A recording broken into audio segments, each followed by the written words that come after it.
it's a safe place to fail. I get it wrong, I get to learn and try again. How many times in Super Mario Brothers or some video game did we fall into the cliff, have to start all over again, and we're gonna get it next time, right? Theme and narrative plays a really important part in why am I doing this, and helps people to be able to step out of their reality and try something a little bit differently, because it's safe to do that here. Challenge, action, reward. There's a challenge you have to solve, like a lock.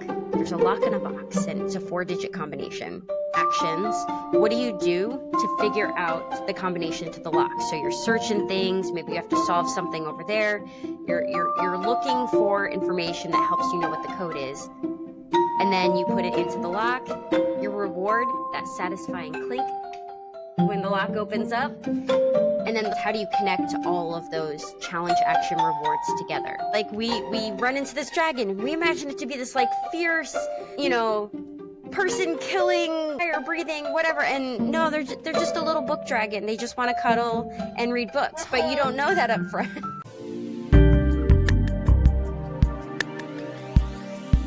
We've talked about Dr. Rachel's story and why she decided to pick the specialization in escape games and why combining that with leadership. And we talked about key framework, design framework for a intriguing escape game for busy adults. And we actually did a live exploration about how we can design a game using that framework to help people be aware of their implicit bias rather than going through a slide deck. There's a game that they can go through.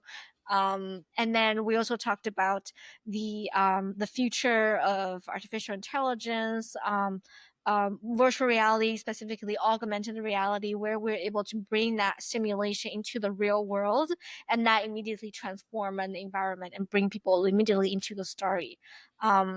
So we also talked about the potential risks and challenges and trustability of AI and how that could be a gap that future developers can look into and help people solve particular problems, so we can use that in a more specific situation. Welcome to Magic Academy podcast. Today with us is Dr. Rachel. She's the expert in leadership game development, and she has been developing countless leadership games, escape games for a long time, decades. So we are honored to have her with us. We will explore what is leadership games, escape games, how to design a great escape games, and what are some impacts, what are some guardrails, how does AI and virtual reality play a role in the future. And welcome, Dr. Rachel, to our podcast. Thanks for having me. When you say decades, it makes me feel old, though, I'm telling you. Means we have a lot of experiences under our belt. And I think sometimes the world has a weird way of associating times with like age. And I think in the future, I think time is just, times is important. Age is irrelevant. I like that. Yeah, we always love pick an age that you would prefer. People say I usually act like I'm 12, right? So yeah, make time our friends, not enemies. There we go. Beautiful. Wonderful. What was the first escape games that you played that really got you interested? So that one that was back in 2015, and the funny thing is I don't like scary stuff, and this was a scary room. So I don't know why I wasn't turned off by it. But it was, you walked into a space and it was like a living room, and then there were all these different puzzles that you had to solve. And I thought, wow, this is a really small, how are we going to spend an hour in this really tiny space? And then we found a key and it unlocked to another room, right? So then it was like this bedroom, and there was an actor in there that we found. But it was kind of like a gory horror storyline. But my favorite story, the whole finding out I'm bad at math, was there was some kind of algebra, like basic math problem. And I'm at the whiteboard that was in the room trying to figure it out. And the actor was just like, bad math. And I'm like, oh, okay. Someone else, can you solve this for me? My daughter loves that story because when we're in escape games together, she's the one that does the math problems, if there's ever one. That's great. Yeah, I would imagine if I were in a escape game and they have to do math, I probably will pass that to Yeah. my teammate. But This that's is one of the not key my forte. things. Yeah, that's one of the things that I love about escape games. If you're not strong in something, you rely on your team to help fill in the gap. You ask for help, or someone says, "Hey, I see you're struggling with that. Can I step in and help?" And that's an important team dynamic. So that's one of the things I like about escape games. I love it. Yeah, it feels like a lot of times in an ordinary life, there's just not a lot of carefully curated experiences to help you to build specific skills or Mhm. solicit specific behaviors or Yeah. mindset. And when you have that escape games, you're kind of like building the environment. You're building scenarios and triggers, friendly triggers, I hope, and situations where people get to experience life in Mhm. an alternative universe. Yeah, and it's funny. I have a client that we joke around about. If the customer's not buying it as a game, pitch it as a simulation because it is. It's a simulation of an environment. So as you were saying that, I was thinking what you're talking about is essentially a simulation, and It behind the is. scenes, we know it's an escape game.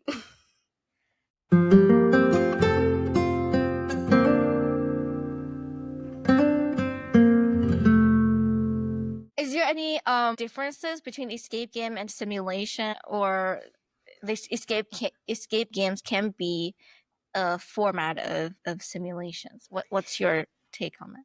Yeah, so when I'm going to zoom way out. So a simulation is essentially creating an environment that replicates something else, right? So you use simulation in medical school to simulate a patient experience, and a lot of times there'll be like mannequins that the nursing students or the doctor students or residents or whatever will go in and perform their clinical stuff in these simulated environments, and you can simulate pressure, time, um, different types of emergencies.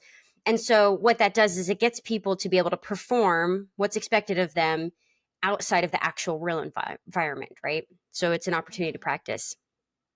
The way that I see that escape games fit into that would be um, maybe it's not if the procedure is 1 through 5 steps, right? A simulation would say, are you doing 1 through 5 steps correctly, accurately every time? And can you learn from that? An escape game will have you solving puzzles and challenges to get you thinking about a different environment. I can give you an example. So let's say we wanted to simulate like some of the different kinds of leadership skills, like delegation is one that comes to mind. To simulate the ability to think through delegation, maybe what I do as a game designer is I give you 4 puzzles that you can solve all at once. Now, do you as a team tackle each one individual puzzle as a unit, or do you divide and conquer? Do you delegate and you get your 4 done faster? And so that's a way to be able to simulate some of those maybe conceptual parts of leadership, or you can take that to any kind of concept training, whatever. If it's conceptual, sometimes you can build puzzles to dig into those, to simulate those types of experiences, as opposed to step 1, step 2, step 3. You're demonstrating you can do a task.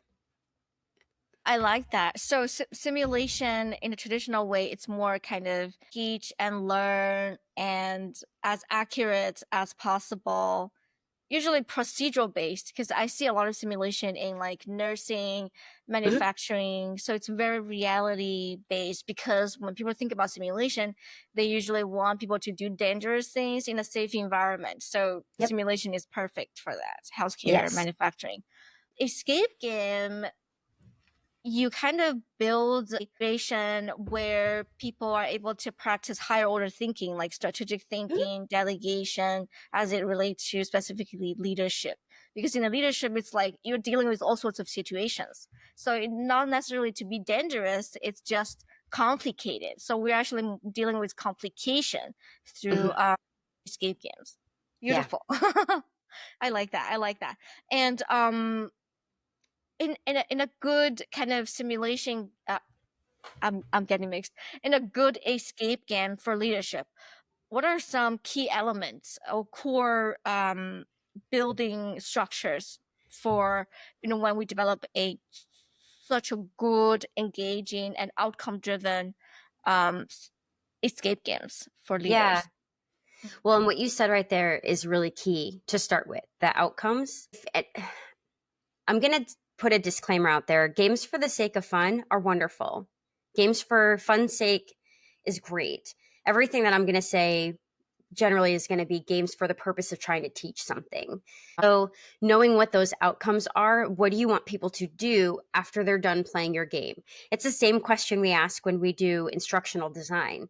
What do you want people to do after they experience their learning event? So, after they play the game, a good definition of what should they be doing or thinking about differently or reflecting on differently. And then the game becomes a wrapper around that.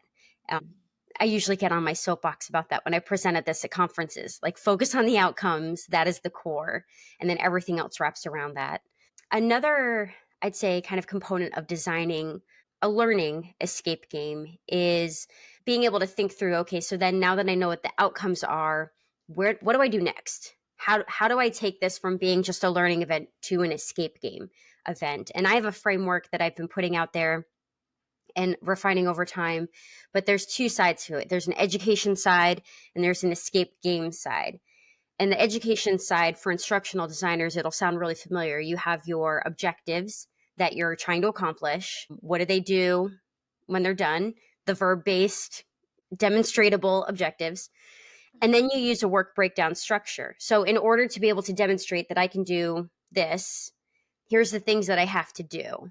And that helps kind of bridge that gap also with that simulation and escape game piece, because if I want someone to be able to accurately demonstrate that they can access a certain part of a website, let's say, to be able to get to that website, what are the steps to get there or to get to that page or to get that to information? Or once they have it, what do they do with it? That work breakdown structure helps me have a very tactical view on that progression, which becomes important later on when we start talking about puzzles. And then the last part of the education side is the assessment. So not only did they do it, but how do we know that they did it right? And so all of that's going to be very familiar for most instructional designers pulling together any kind of learning experience. On the escape game side,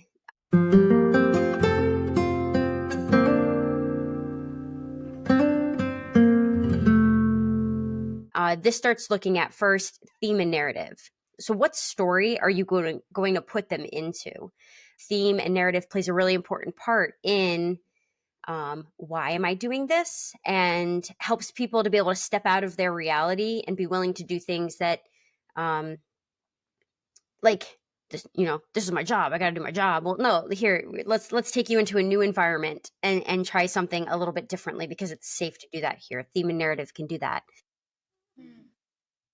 Another part of that is, I call it C.A.R. It's an adaptation off of something that I read way back in 2015. Weimker is one of the authors on the article, but I adapted it a little bit, where it's challenge, action, reward. And I call that the building bricks of an escape game. Challenge, action, reward. There's a challenge you have to solve, like a lock. There's a lock in a box, and it's a 4-digit combination. A is the actions. What do you do to figure out the combination to the lock? So you're searching things. Maybe you have to solve something over there. You're looking for information that helps you know what the code is, and then you put it into the lock. Your reward, that satisfying clink when the lock opens up, and then whatever you get inside. So maybe it's the clues for the next puzzle. Maybe you won the game by doing that. So that challenge, action, reward is the building bricks of building an escape game.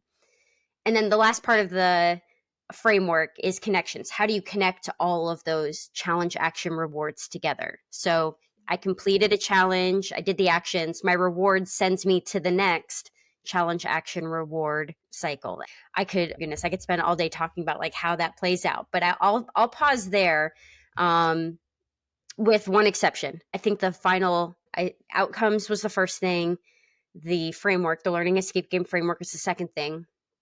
I think if there's one more thing that I'd want to make sure is like a core component of building an escape game, is that you're building in practice with feedback so that your puzzles are getting them to simulate essentially what you want them to do when they're done. And it's a safe place to fail. I get it wrong, I get to learn and try again. And that's really where game-based learning has a strength over regular learning, I would say, is it's safe to fail in a game, because how many times in Super Mario Brothers or some video game did we fall into the cliff, have to start all over again, and we're going to get it next time, right? So having that practice feedback in a safe place to fail is important. Yeah, it's always a motivator. I was like, hey, okay, another one, another time. I'm going to get it next time, I swear. Yeah. I was like, I love to play Super Mario so much when I was like little kid, and I was like one day I was at the Providence Mall, and then someone was like, just invite everybody to play the game like for free. I was like, oh my god! And I was like playing. It's like games are powerful. That's what I'm Yes, trying to say. absolutely. Yeah,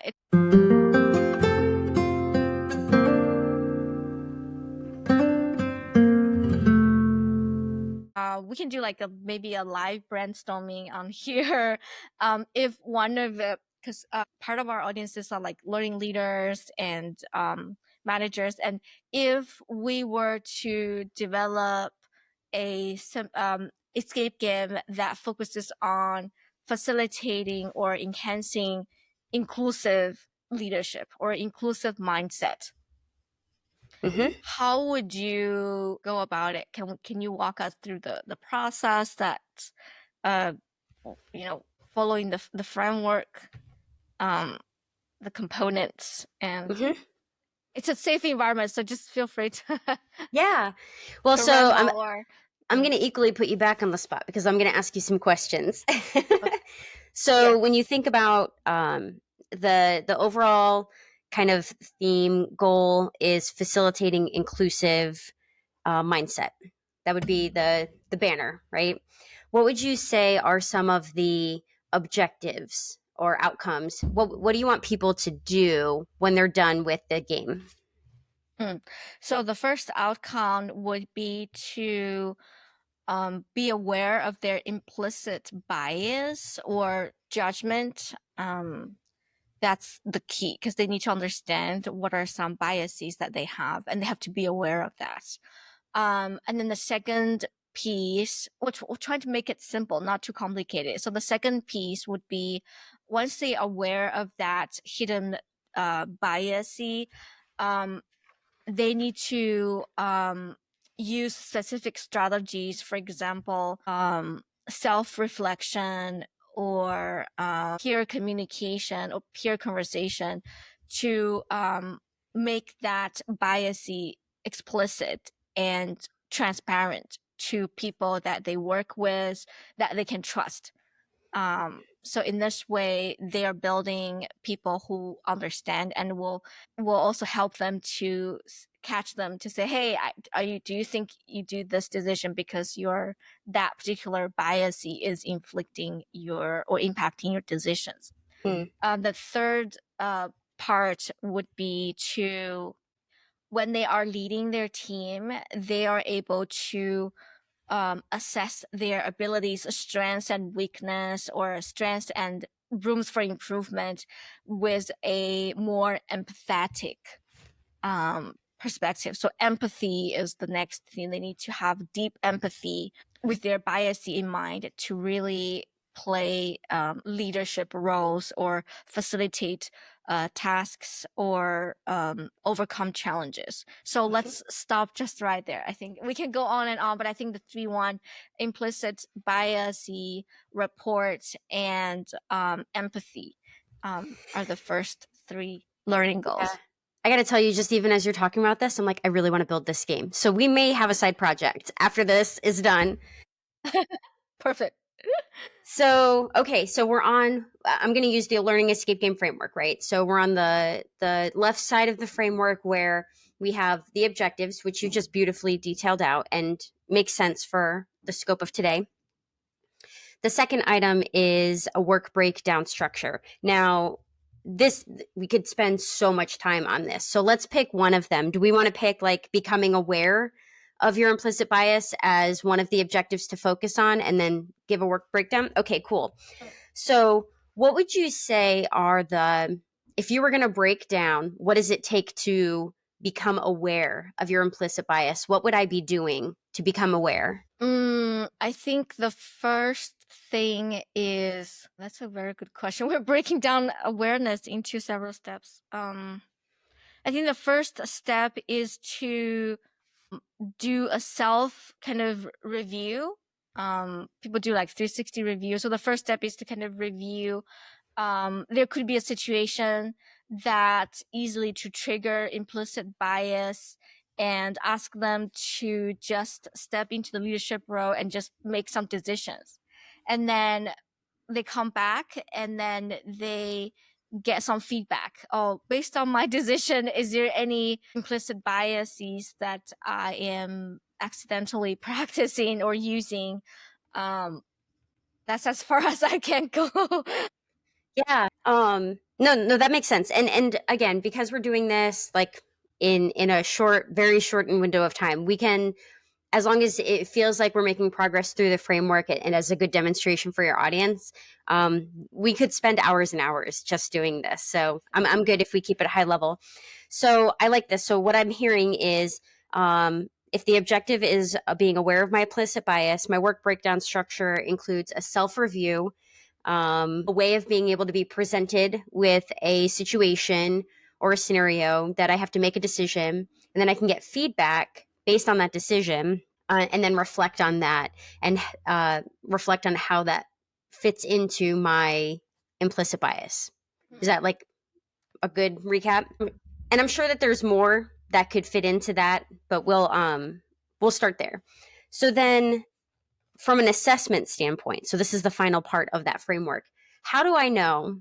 And we're really bad at judging ourselves, right? Like human beings we give ourselves a lot of credit when it comes to assessing ourselves sometimes. How do I know, or we beat ourselves up, one of the extremes? How do I know that I'm doing this right? Like, what would be a good way to assess that I'm becoming aware of my implicit bias? I think if we were presented with the options or decisions that we have to choose, I think to assess that is to be able to choose the right decisions to make that demonstrates someone who would make the decision without implicit bias. And sometimes the decision can be, oh, let's think further. Or the decision can be, there's no decision made. I need to look into A, B, C, D. So just the ability to make incremental decisions, I think would be the potential outcome that we can measure.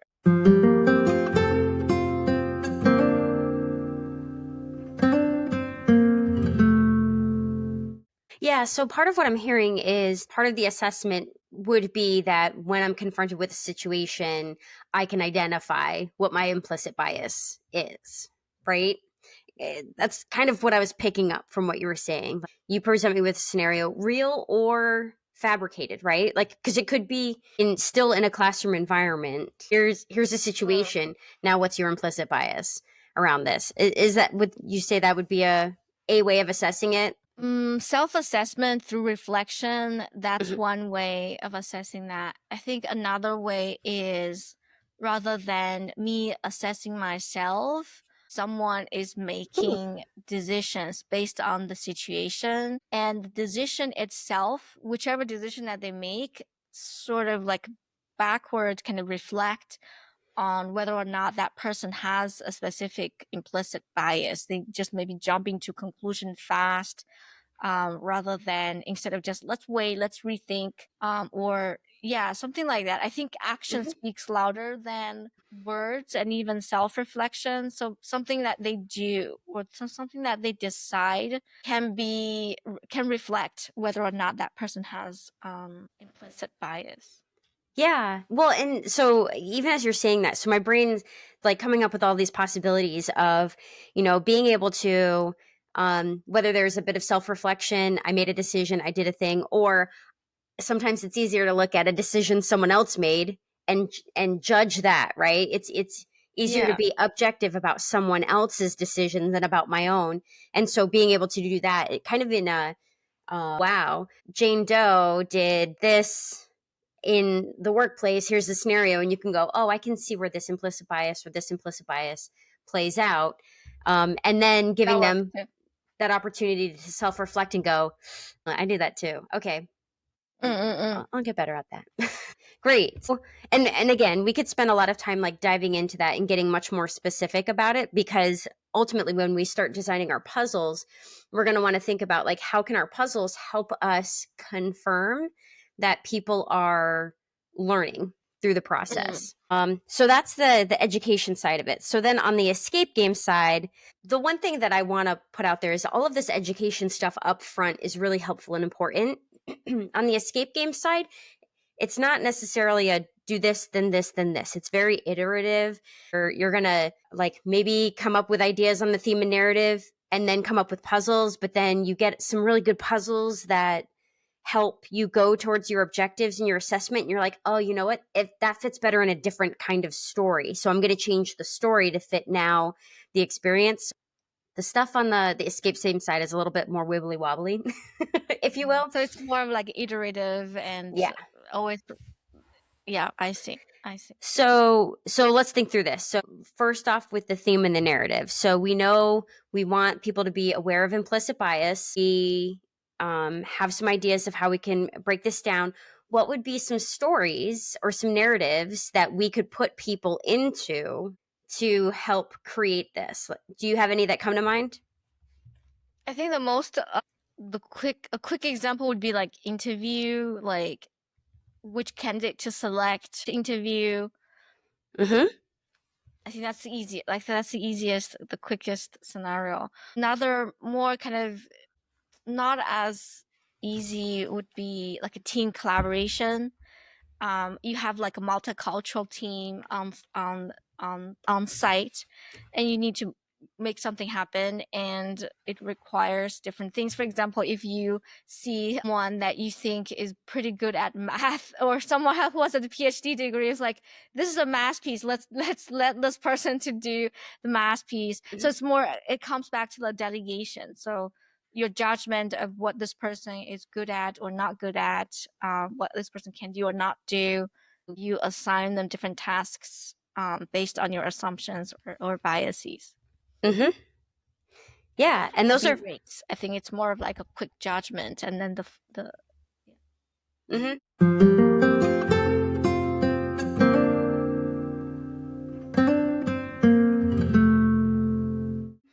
Yeah, and those are very practical, real life themes that someone in a workplace could say, it makes sense that I'm playing a game, that this is the theme or narrative. And that's an important thing to consider is, are people willing to play? And if you have an audience of people that maybe are not as open to the play space or imagination, um, you have a phrase that I love, that childlike wonder. yeah. If people aren't willing to step into that, you might have to be very practical in your theme and your narrative. We're going to do this experience and it's going to be about interviewing candidates, or it's going to be about, task delegation kind of thing. And that absolutely makes sense to pursue that when you know your audience. Hmm. My brain often operates as if I'm still 12 years old. Love it. Playing my Love it. video games. So one of the things that came to mind is there's a wonderful person in the game space and learning and development, Mohsen Memon. I don't know if I said his last name right. Oh, Wilson. Yeah, yeah, I know him. Yeah, you gotta love Mohsen. He and a group of folks had come up with it's kind of like an implicit bias game, and it involved aliens, I believe. It's been a little bit since I interacted with that game, but it was a way to be able to say, let's take it out of the what could be, I don't want to say icky feeling, but like it's going to create emotions when you make it too real. So let's make it about aliens. Because you can have all different kinds of situations, scripters, whatever it might be, the things that generally feed implicit bias, and how can we assess it in that regard. So being able to take it to that kind of space, or When you said the task delegation example, I started thinking of, well, what if it was like a race, like a car race? And would there be something like, as the different laps are happening, that has something to do with we have to move through this. So I'm going to make this person. I don't know, but that's the fun part of this theme and narrative I is like is it. being able to say, let's brainstorm a bunch of ideas. Like you could have I don't know why I always come back to Alice in Wonderland. I feel like she wants me to make a game about her at some point, but it hasn't come to the surface yet. I still remember the dragon on the top of the castle when we first met. I was like, Yep. the dragon.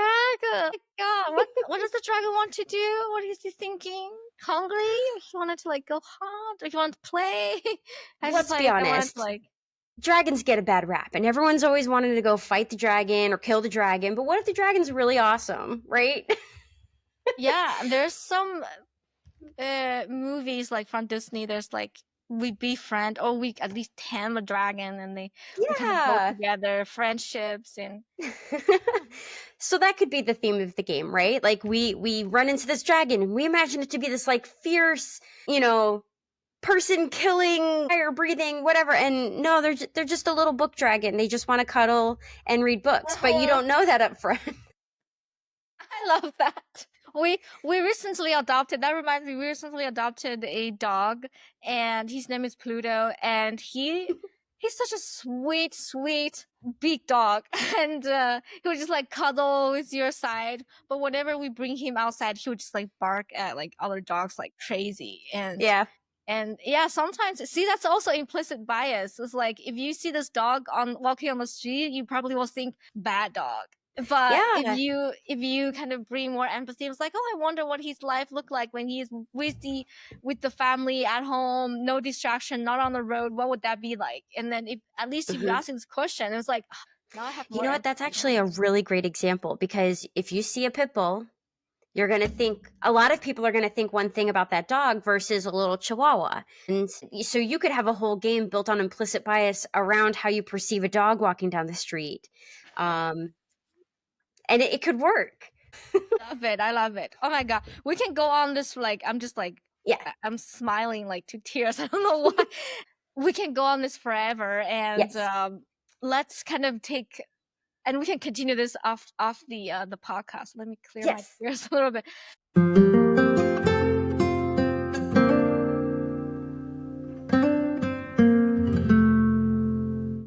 You mentioned about the kind of the childlike wonder. What do you think is the role that childlike wonder play for adults? And how does that play into a role of like skill development, culture development, transcending our perceptions and all that? Obviously, I'm So, asking you a very leading leading question. So yeah, well, I mean, I think I've run into situations at work and I've seen it where I've created a game and it's a training game. So people still come at it with certain mindsets of, oh, I have to complete a training, right? And especially if it's digital, a lot of stuff that I do at work is digital escape games as opposed to physical escape games just for scalability reasons. And sometimes the feedback is, I don't want to play a game. I just want to get the information and go. And so it hurt my feelings a little bit. But once I got over it and I reflected on that, I was like, you know what? There's a couple things that I think can help with that. One, expectations. Set expectations about what this experience is, and people can decide how they want to engage with it. And if they really truly do not want to play a game, then having an option for them to get the materials in a different way is important because you can't make everyone play. But being able to set the expectations of this is, like if they're not game players, this is a simulation of an experience. It's going to be a little bit different than what you expect. But when you get to the end, here's what you'll be getting out of this. So I think that's a really key important part. Another part is having quick wins up front. Whenever you play any kind of game, especially video games, they give you really easy, quick things that you're like, oh, yeah, I got those coins, or oh, yeah, I powered up. I got the mushroom at the very beginning, and now I'm big size Mario instead of little size Mario. And hopefully you do that before the little Goomba guy gets you. Yeah, give them motivation and get them feel accomplished early on, Mhm. frequent and early on. Yes. So quick wins are really important because then that lets them know that I'm going to be successful with this. And I can keep going when it gets hard because I have already won once. That's so key. Another thing is continuity of experience. I built a game. So the game that I built for my dissertation was this leadership training, and I set it in a conference room where people knew they were stepping into a leadership training. The theme and narrative, it made sense that it looked like a conference room that they were stepping into. It was also a digital game. And then at one point, I was like, I can break the rules. I can break the laws of nature because it's digital. Whatever I want can happen. And so I played around with that idea and I made a trap door open up in the conference room. You climb out, and then for the whole final part of the game, you're outside. And for some people, they loved that. Like it was a breath of fresh air. They broke out of the conference room and now they're applying leadership training in a different space. But for some people, they struggled with how it didn't fit in continuity with the whole rest of the game. And so there's that balance of how do I amaze and surprise and keep you engaged because something new might pop up, especially in the third act of a game. You always expect something big to happen at that final act, but does it still make sense within the narrative of what they're in? Because if it knocks them fully out of the narrative that they're in, you're going to lose them. You've broken your magic circle and now they're like, why am I even here? This has nothing to do with what I was just doing. So I'd say those are some of the biggest things. Um, and along with that is playtesting.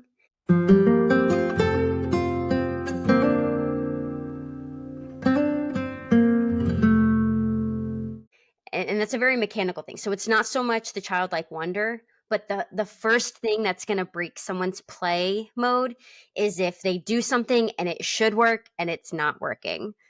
Um, I'm hitting this button. You told me to hit this button. All the hints are telling me to hit this button. This is the combination. You told me this is the combination, and it's not working. People are going to be done. They're just going to rip cord out of that game. So playtesting is so critical to make sure that what you're building, um, it kind of hugs them into the experience instead of pushing them out of it. I love that. It's like, yeah, it's like safety, also like trust. It's like a Yes. strong sense of trust. Like, yeah, I'm devoting my time here playing this game, and I need everything to work properly, and I need a certain sense of like fidelity. I wanted to have this confidence that I'm gonna ultimately learn something and grow out of this experience. Otherwise they feel like they're just wasting their time, and that's not good. Time is people's most valuable resources. Most Hmm. valuable resources. Beautiful.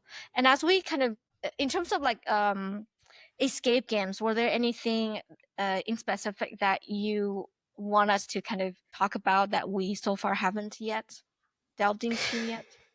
So I think one thing, if we go back to the implicit bias example that we were working through, where we stopped at the narrative, I feel is like where a lot of people stop and then they struggle with the C.A.R and the connection part of the framework.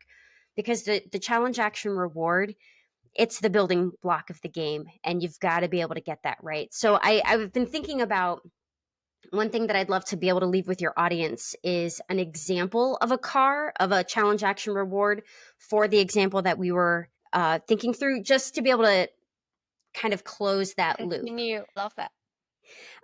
So one of the things I started thinking about is I'm going to pick the dog theme because I really loved when we landed there.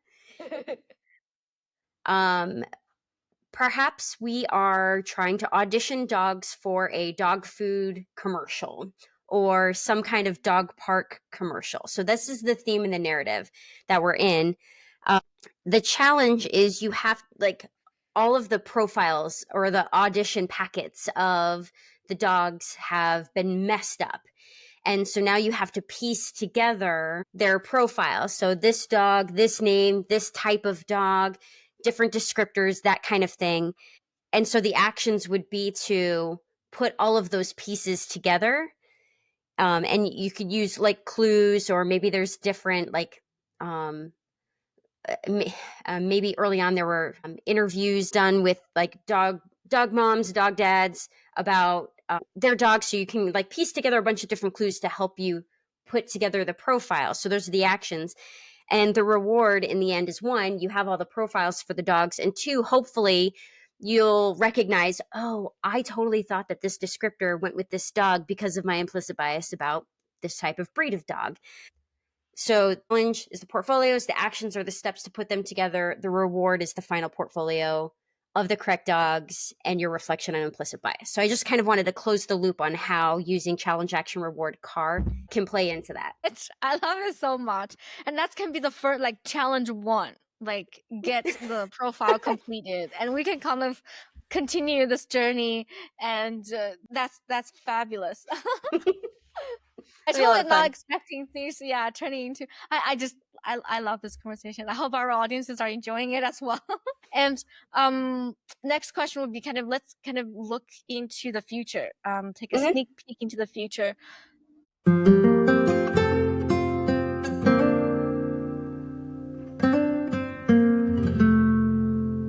How do you see the escape games evolve or being enhanced or being expanded with like artificial gen AI, extended reality, or even brand machine like interactions, all that Web3, all that interesting, emerging, fast developing technologies? Sure. So in the XR space, there are already a great collection of like virtual reality and augmented reality escape game experiences that are out there. They're games for game's sake. So I haven't seen a whole lot of learning escape games in those yet. But when you think about, like, I'll use augmented reality. I was having a conversation with Betty Danowitz and Desiree Hildenbrand, because they are like the king and queen of AR right now, right? And we were talking about like how cool it is to be able to have a game in a space, like at a conference or, in a meeting, and you can make things appear that aren't there. You can layer your augmented reality over this space, and then you can interact with those to learn, to engage, and escape games work well with that kind of mechanic. So definitely see augmented reality being able to be a space where now I can take an escape game to any conference room, because all I need are the posters or the platforms to be able to engage with augmented reality, and now my room is a different environment. So I definitely see that. From a virtual reality standpoint, we're looking at ways to use VR for training purposes at my company. I think that from a learning standpoint, getting someone to do an escape game might already be a little bit hard sell, a little bit, right? And then to add virtual reality, that feels super game like. But I do think that the mechanics within the escape game, even if I don't call it an escape game, are beneficial. So this whole challenge, action, reward, I'm challenging you to do something. You have to take these actions. And in my mind, I know I'll call it an escape game. But when I position it to my clients, my customers, we're simulating an experience, and we're getting people to challenge and take action and get feedback. That's the reward part of that learning feedback. And you know what? It's a safe place to fail. Try again. So I can see that happening. When you mentioned AI, I giggled a little bit. So I I'm in a long distance relationship, and so to keep it fun, we send each other coded messages in a notebook, like back and forth. And I one time was like, you know what? I wonder if ChatGPT, or I might have even used Copilot just to try it out, can help me create a coded message. And so I was like, hey, here's my message. Can you put this into this type of cipher? And I think I tried a couple different ones. There's like substitution, where A equals Z or one equals A, that kind of thing. And I think I tried a couple other ones as well. And it was able to code it. And then I said, okay, ChatGPT, can you decode what you just gave me? And it wasn't doing it. Like it was decoding it incorrectly. So I still have, like, I am very curious about the LLMs behind AI, and how are they learning how to decode, because they can. So why is it that it wasn't working here? Was it my prompts that were not good? So I'm very interested in exploring that a little bit more because I do believe that AI can help framework ideas, come up with narratives, maybe talk through here some example puzzles, but I haven't yet gotten into that dialogue space with it where it helps me to design out a good escape game. So I hope that's coming. Um, as far as Web3 and Brain Machine, I don't know that I can speak to those very well. Because from a game design standpoint, usually you have, like, I'm thinking of Web3, so like audience owned internet, right? Essentially. Mm. The only thing that I could think of is what if a bunch of people got in and community designed a game, and so then we're solving each other's puzzles. I don't know if that technically counts as Web3, but it's using that Web3 principle of audience ownership, maybe. Mm. So I could see that happening. Yeah, Yeah, so I think so. more like maybe higher privacy, authenticity in people's messages or even the environment, the data. The data will be protected, and maybe more context will come into play because people may form like you said, community. So different communities may have specific context. So the layers will be much more and more complicated. I think more Hmm. specific to that particular niche and a group of folks. So as we're saying that, there's a part of me that really wants to have like a community escape game design jam where we all come together, we make one puzzle, and then we solve everybody else's puzzles. That'd be really fun. Okay. Yeah, that would be. And we will yeah, if there's any links, let me know and I'll attach in the show notes, and Okay. we'll see if people It get doesn't excited exist and they yet. come. So, Yeah, maybe it will after this podcast. mhm. Beautiful. And so let me just give kind of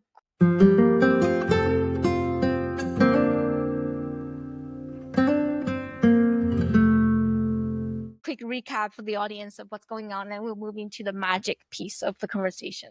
So far we've kind of talked about Dr. Rachel's story and why she decided to pick the specialization in escape games and why combining that with leadership.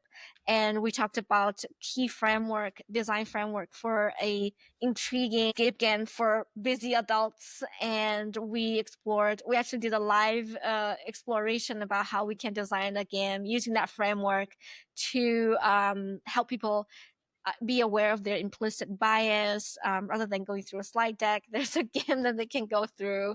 And then we also talked about the future of artificial intelligence, virtual reality, specifically augmented reality, where we're able to bring that simulation into the real world, and that immediately transform an environment and bring people immediately into the story.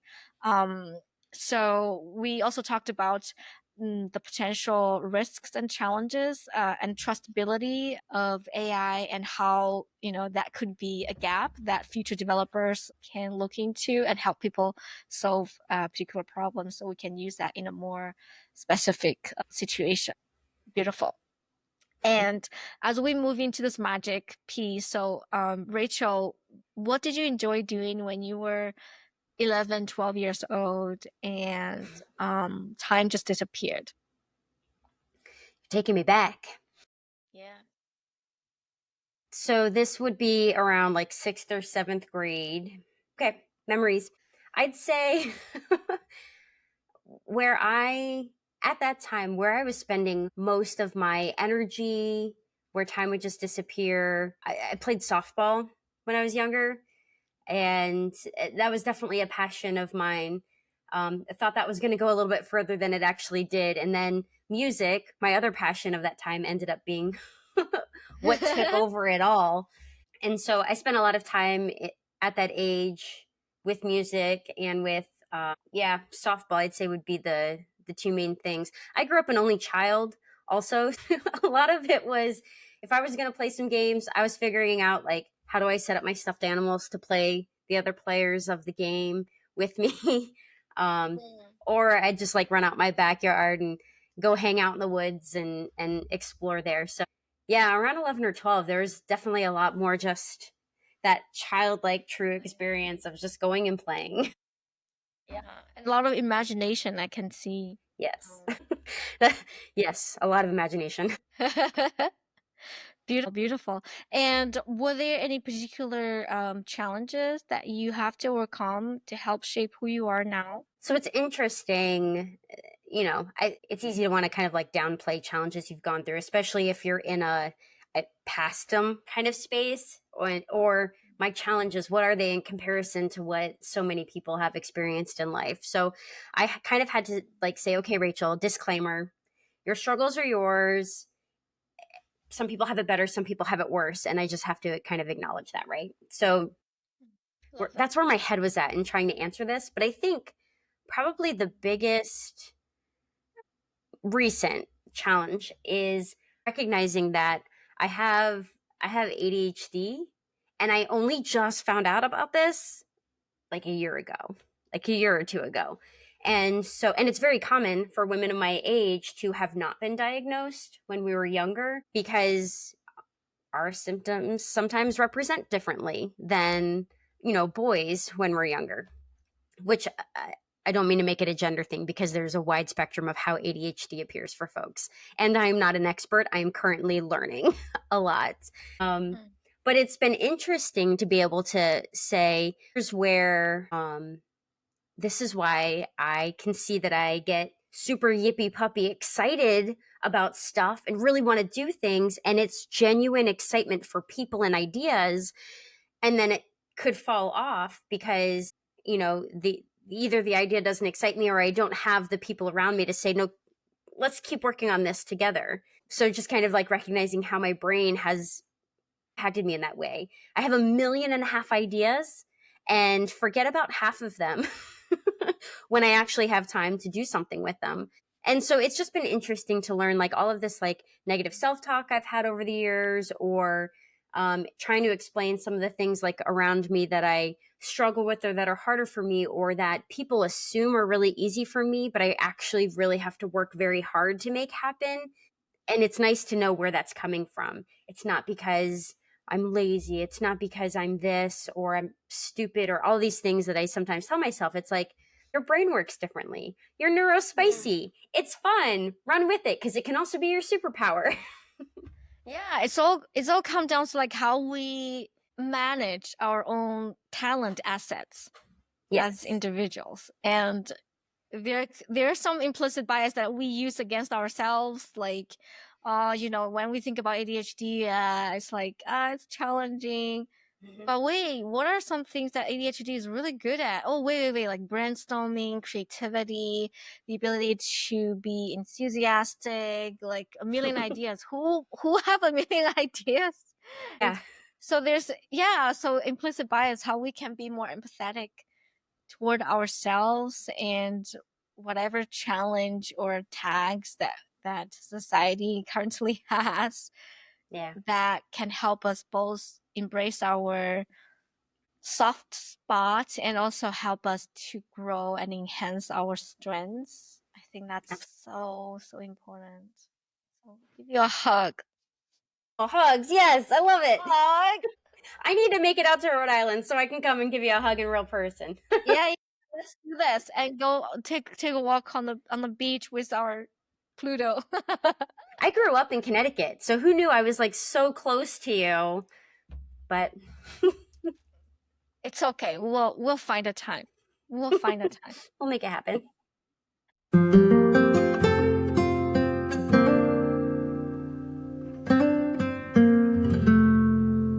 So, as we conclude this conversation, so what do you think is your magic as of now? Because people Mm, evolve, so just 2024. Or you yeah. want to pick an evergreen one, feel free to.